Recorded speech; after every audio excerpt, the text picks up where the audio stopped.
क्योंकि बहू झूठ नहीं बोलती। सुधा और राकेश के 3 बेटे थे।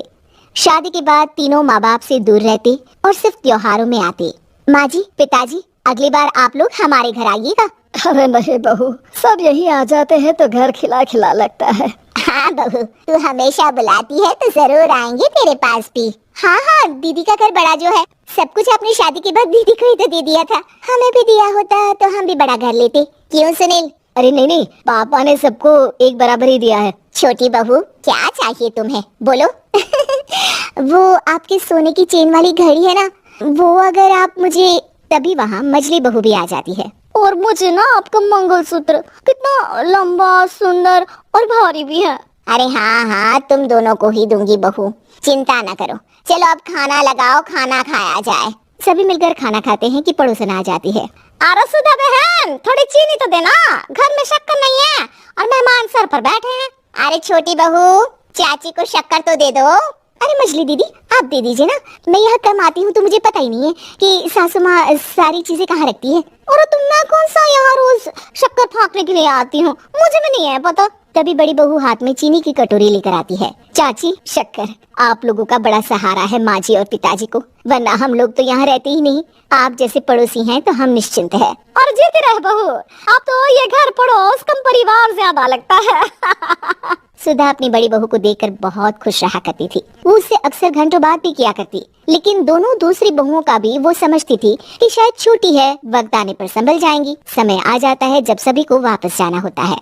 माँ जी, हम लोगों की फ्लाइट पहले है, हमें इजाजत दे। वो सास के गले लगकर चली जाती है। थोड़ी देर बाद छोटी बहू कहती है, माँ जी, मैं ना ये सोफे के कवर और चादरें ले जा रही हूँ, यहाँ तो ऐसी ही पड़ी रहेंगी। हाँ हाँ बहू, ले जा, और कुछ चाहिए तो बोल। और तो चाहिए बहुत कुछ, पर चलिए कोई बात नहीं, अगली बार ले जाऊंगी मैं। ऐसे ही मंजली बहू भी घर का बहुत सारा सामान ले जाती है। सभी के जाने के बाद सुधा राकेश से कहती है, घर कितना सूना लग रहा है ना। हाँ, और खाली भी, तुम्हारी दोनों बहुएं सब बटोर गई।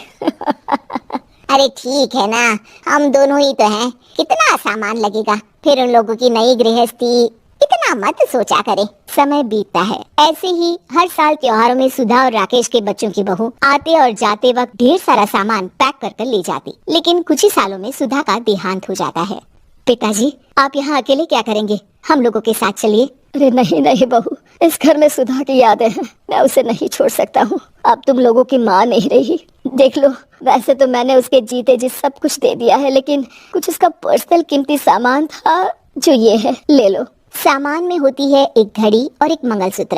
माँ जी ने कहा था कि वो ये घड़ी मुझे देंगी। हाँ हाँ पिताजी, माँ ने सबके सामने ये घड़ी सरिता को देने के लिए कहा था। उठा लो सरिता माँ की घड़ी। अब क्या था, छोटी बहू फट से घड़ी उठा लेती है। और पिताजी, ये मंगलसूत्र तो माँ ने मुझे ही देने को कहा था, याद है ना। वो सभी की ओर इशारा करती है। तू भी ले ले ये हार बेटा, कोई बात नहीं। मंजली फटाक से हार उठा लेती है।